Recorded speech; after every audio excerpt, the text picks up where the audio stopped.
तो गाइस कैसे हैं आप सब लोग। रीइंकार्नेशंस के एपिसोड 146 के साथ हाजिर हो। तो लास्ट एपिसोड के एंड पे हमने देखा था कि हमारा लिंशु अपने लोगों को स्टारी स्काई के ऊपर प्रिजनर के बारे में बता रहा होता है। तो सभी लोग उसकी बात सुनने के बाद कहते हैं कि इस बात का क्या मतलब है कि स्टारी स्काई कौन सा स्काई है, और साथ भी तुमने एक प्रिजनर का नाम किया कि आसमान के ऊपर यानी स्टारी स्काई में एक प्रिजनर है पर एक जेलर ने उसको कैद करके रखा हुआ है। जो सभी लोगों से कहता है तुम सभी लोग मेरी बात को ध्यान से सुनो। सभी लोगों को लगता है कि हम लोग इस वक्त एम्परर गैलेक्सी में पहुंचे हैं। तो एम्परर गेट गैलेक्सी सबसे बड़ी गैलेक्सी है, लेकिन नहीं, ये तो पूरे के पूरे समुद्र में एक छोटे पानी के कतरे के जैसी है। स्टारी स्काई तो बहुत ज्यादा बड़ा है। इसके बाकी की जितनी गैलेक्सी, बाकी सारा ब्रह्मांड, उस सभी को हम लोग स्टारी स्काई कहते हैं। स्टारी स्काई का कोई भी एंड नहीं है। आप उसमें आगे जाते जाएं तो कभी भी खत्म नहीं होगा। यहाँ पर वजह यह है कि तुम सभी लोग इस एम्परर गेट गैलेक्सी के अलावा बाकी कुछ भी नहीं देख सकते। वो इसकी वजह यह है कि इस स्टार को क्लोज किया गया है। हमारे इस पूरे स्टारी स्काई को जो बंदा गार्ड करता है वो हेल जोन कहते हैं। इसके साथ साथ उसका नाम क्रिस कार्बा बुद्धि साटिवा भी है। इसके साथ ही उन्हें बताता है कि बुद्धि साटिवा ने वहाँ पर प्रिजनर को कैद करने के लिए पूरे के पूरे स्टारी स्काई को क्लोज कर दिया है ताकि वो यहाँ से भागकर ना जा सके। उसने वहाँ पर उस प्रिजनर और साथ में बहुत सारे खतरनाक प्रिजनर्स को वहाँ पर कैद करके रखा हुआ है स्टारी स्काई के ऊपर, और साथ ही वो पूरे के पूरे स्टारी स्काई को गार्ड कर रहा है। यहाँ पर जो प्रिजनर है वो बहुत ज्यादा पावरफुल है। वो इतना ज्यादा पावरफुल है कि उसकी कल्टीवेशन हम सभी में से बहुत ज्यादा हाई है। किसी के भी दिमाग के अंदर घुस सकता है। वो अपनी थॉट के जरिए से किसी के दिमाग के अंदर घुसकर उसको यूज कर सकता है। उससे वो सब कुछ करवा सकता है जो करवाना चाहता है। ये उसकी सबसे बड़ी पावर है। लगता है कि इस वक्त भी वो हमारी दुनिया में वापस आ चुका है। वो हमारी दुनिया में अपनी थॉट को लेकर आया, वो अपने क्लोन को लेकर आया होगा ताकि वो किसी को कंट्रोल कर सके। पता नहीं वो किसकी बॉडी के अंदर रीइंकार्नेट हुआ होगा। मुझे लगता है कि यहाँ पर इन सभी लोगों के मरने के साथ उन सभी की बॉडीज डिसअपियर हुई है। इसका मतलब यह है कि उसने अपने आप को अनलॉक किया है। तो यहाँ पर और ज्यादा लोग मरते हैं। उन सभी लोगों के मरने के बाद उनकी डेड बॉडीज भी गायब हो जाएंगी और इसी के साथ ही वो अपने आप को वहाँ से अनलॉक करवा लेगा। ये सभी लोग उस गेट के पास पहुंच जाते हैं। हमारा लिंशु से कहता है क्या तुम लोग वहाँ पर उस गार्डियन को देख रहे हो जो कि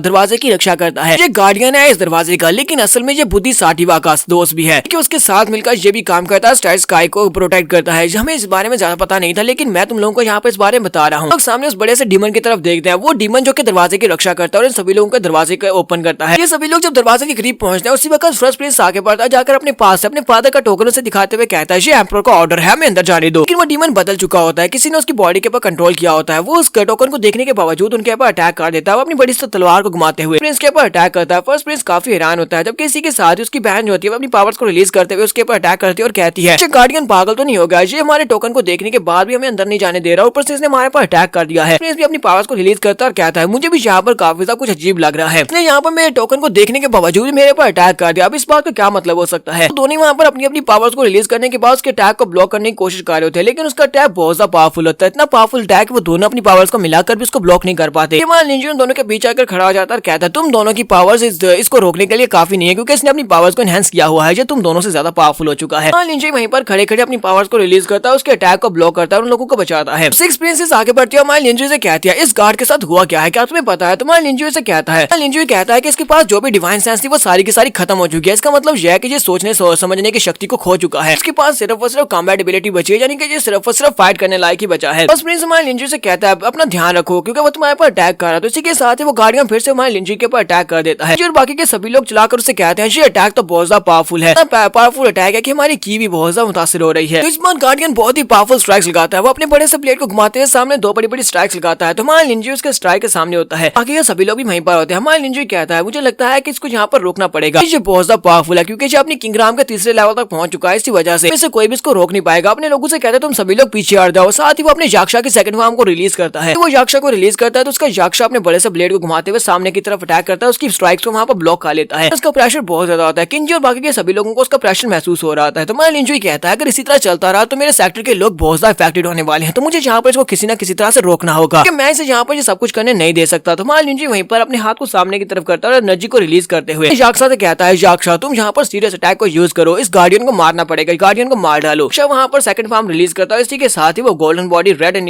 राइट को स्टार्ट करता है क्योंकि हमारे लिंशु ने अपनी गोल्डन बॉडी को भी टेम्पर किया था और उसे भी अपग्रेड कर लिया था। इसी के साथ ही याक्षा की अपीयरेंस थोड़ी बहुत चेंज होती है और साथ ही वो अपने बड़े से साइड के साथ सामने की तरफ एक स्ट्राइक लगाता है। इस बार की स्ट्राइक इतनी ज्यादा पावरफुल होती है कि वो किंग राम के थर्ड लेवल के बंदे को भी मार सकती है। इसके सामने जो डीमन होता है, डीमन की बॉडी सेंटर से दो हिस्सों में कट जाती है और डीमन वहीं पर मर जाता है। इसके साथ ही हमारा लिंशु कहता है मैं आगे जा रहा हूँ, जाकर तुम्हारे लिए गेट को ओपन करता हूँ। सभी लोग अपने सेक्टर को लेकर आगे बढ़ो, जैसे गेट खुल जाएगा तुम सभी लोग अंदर आ जाना। सभी लोग कोड डोमेन में चले जाएंगे। तुम्हारा लिंशु गेट के पास जाता है तो गेट पहले टूट जाता है। ये देखकर काफी हैरान होता है, क्या था मैंने तो कुछ किया भी नहीं, गेट अपने आप ही टूट गया, ऐसा कैसे हो सकता है। मुझे लगता है कि कोर गैलेक्सी में कुछ ना कुछ तो ऐसा हुआ है जिसकी वजह से ये सब कुछ हो रहा है। गार्डियन यहाँ पर बेजर्क हो चुका था और गेट भी अपने आप टूट गया। इसी के साथ ही वो स्टिक उसके पूरे के पूरे सेक्टर को उड़ाते हुए वहाँ पर लेकर आती है और ये सभी लोग कोर गैलेक्सी में पहुंच जाते हैं। तो हमारा लिंशु कहता है मार चुका है ताकि गेट भी टूट चुका है। इसका मतलब यह है कि प्रिजनर ने यहाँ पर अपनी चाल चल दिया, मुझे जल्दी से जल्दी कुछ ना कुछ सर्च करना होगा। अंदर जाने के बाद एडवांस अरेंजमेंट्स करने होंगे, क्योंकि अगर प्रिजनर यहाँ पर पहुंच चुका है इसका मतलब यह है कि वो यहाँ पर दोबारा से तबाही मचा सकता है। लिंजी अपने लोगों से वहाँ पर पहुंचने के बाद कहता है, एल्डर किंजी, एल्डर लॉन्गलिन, मैं चाहता हूँ कि तुम सभी लोग मेरी बात को सुनो। सभी से कहता है कि मैं चाहता हूँ कि तुम सभी लोग इस वक्त डिवाइन सन्स एम्परर सेक्टर में जाओ। वहाँ पर जाने के बाद तुम लोग अपनी कल्टीवेशन को इंप्रूव करो। मैं चाहता हूँ वहाँ पर किसी न किसी तरीके से लोगों के पास जाकर उन लोगों में घुल मिल जाओ, जाकर उनकी पावर्स को यूज करो। तीनों से कहता है, ठीक है मास्टर, जैसा आपने कहा बिल्कुल वैसे ही करेंगे। फिर साथ में लिंजी उसके फादर से कहता है, मास्टर जी वैंग और मिंगजुई, मैं चाहता हूँ कि तुम दोनों गोस्ट एम्परर सेक्टर में जाओ। वहाँ पर जाकर तुम्हें जाओ जैन को ढूंढना है। जाओ जैन को ढूंढना वहाँ पर तुम्हारी मदद करेगी, तुम्हारी कल्टीवेशन को बढ़ाने में मदद करेगी। साथ में लिंजी कहता है, ठीक है तुम सभी लोग जा सकते हो और बाकी के सभी लोग मेरे साथ आएंगे। सभी लोग टेलीपोर्टेशन अरे फॉर्मेशन को यूज करते हुए जीथर एम्परर सेक्टर में जाएंगे। वहाँ पर जाकर देखेंगे वहाँ पर क्या चल रहा है। तो वो सभी लोग कहते हैं, ठीक है सेक्टर मास्टर। टैंक दिनों से कहती है, सेक्टर मास्टर तुमने जहाँ पर अपने एल्डर्स को स्कैटर कर दिया, तुम्हें नहीं लगता कि यहाँ पर अगर कुछ बड़ा हो रहा है तो हमारे सारे एल्डर्स को हमारे पास रहना चाहिए था। यहाँ पर कुछ बुरा हो रहा है। तो हमारे लिंजी से कहता है, हाँ मुझे लगता है कि यहाँ पर कुछ बुरा हो रहा है, इसी वजह से मैं यहाँ पर सारी की सारी तैयारी कर रहा हूँ। मैं यहाँ पर प्रिजनर को पकड़ने की कोशिश कर रहा हूँ, क्योंकि प्रिजनर बहुत ज्यादा डीप है और मुझे नहीं पता कि इस वक्त वो कौन से सेक्टर में घुस चुका होगा। इसी वजह से मैं सभी को सभी सेक्टर्स में भेज रहा हूँ ताकि मुझे पता चल सके कि वो कहाँ पर है। जिस भी सेक्टर में होगा वो सेक्टर को बर्बाद कर देगा। सिर्फ जीथर एम्परर सेक्टर का दिखाया जाता है। जब ये लोग जीथर एम्परर सेक्टर में पहुंचते हैं तो वहाँ पर एक ग्रे फॉर्मेशन बिछी होती है जो कि एक शील्ड की तरह काम कर रही होती है। मतलब कि वहाँ पर जितने भी पैलेसेस होते हैं, हाइनेसेस के सारे पैलेसेस वहाँ पर शील्ड के अंदर कवर होते हैं। इंजीनियर बाकी के सभी लोग अपने सेक्टर के साथ जब वहाँ पर पहुंचते हैं तो देखकर काफी हैरान होते हैं और कहते हैं, यहाँ पर क्या हो रहा है, हमें तो कुछ समझ नहीं आ रही। यहाँ पर बड़ा सा सर्कल कहाँ से आ गया और हमारे सेक्टर के लोगों का क्या हुआ। तो सिक्स प्रिंसेस कहती है, जहाँ पर हमारे 6th brother, 7th brother, 4th brother और 3rd ब्रदर सभी लोगों के जितने भी एरिया है वो सारे के सारे कवर हो चुके हैं। के सभी लाइट बीम्स को अमिट कर रहे हैं। इसका मतलब यह है कि 4 ब्रदर सभी लोग मिलकर यहाँ पर कुछ करने की कोशिश कर रहे हैं। फर्स्ट प्रिंस कहता है कि मैं वहाँ पर जाता हूँ, जाकर चेक करके आता हूँ। तो लिंजी वहाँ पर फॉर्मेशन को देख रहा होता है और कहता है, ये फॉर्मेशन तो काफी ज्यादा स्ट्रॉन्ग लग रही होती है। वहीं पर सेकंड प्रिंस को दिखाते हैं। सेकंड प्रिंस की जिसकी आंखें अब चेंज हो चुकी है, प्रिजनर उसकी बॉडी के अंदर घुसा हुआ है। लिंजी कहता है, मैंने यहाँ पर बिल्कुल भी नहीं सोचा था कि वो पहले जीथर एम्परर सेक्टर में पहुंच जाएगा। वो तो वाकई में यहाँ पर पहुंच आया है। तो फर्स्ट प्रिंस काफी गुस्सा हो जाता है अपने भाइयों को वहाँ पर देखकर। वो बड़ी स्पीड से आगे बढ़ता है और कहता है, आखिर तुम सभी कमीने कर क्या रहे हो? क्या तुम्हें इस बात का बिल्कुल भी डर नहीं था कि मैं वापस आकर तुम्हारे साथ कुछ बुरा करूंगा? वो वहाँ पर आता है, उसी के साथ ही सेकंड ब्रदर उसके ऊपर अटैक करता है। वो एनर्जी को रिलीज करते हुए उसके ऊपर अटैक करता है। तो सेकंड ब्रदर बहुत ज्यादा घबरा जाता है क्योंकि वो फॉर्मेशन बहुत ज्यादा स्ट्रॉन्ग होती है और फॉर्मेशन के अंदर से उसके ऊपर अटैक हो रहा होता है। यानी कि अगर फॉर्मेशन के ऊपर अटैक करोगे तो फॉर्मेशन उसके ऊपर बैकफायर कर सकती है। सेकंड प्रिंस उन दोनों से कहता है, भाई जू चैन, ली नियान, मैं तुम दोनों का यहाँ पर कब से इंतजार कर रहा था, क्योंकि तुम दोनों यहाँ पर टाइम के ऊपर आ चुके हो, क्योंकि अब यहाँ पर तुम्हारा किस्सा खत्म होने वाला है। प्रिंसेस से कहती है, आज इस फॉर्मेशन के साथ है क्या? इस फॉर्मेशन के अंदर से मुझे फादर की ब्रेथ आ रही है। फर्स्ट प्रिंस से कहता है, हाँ मुझे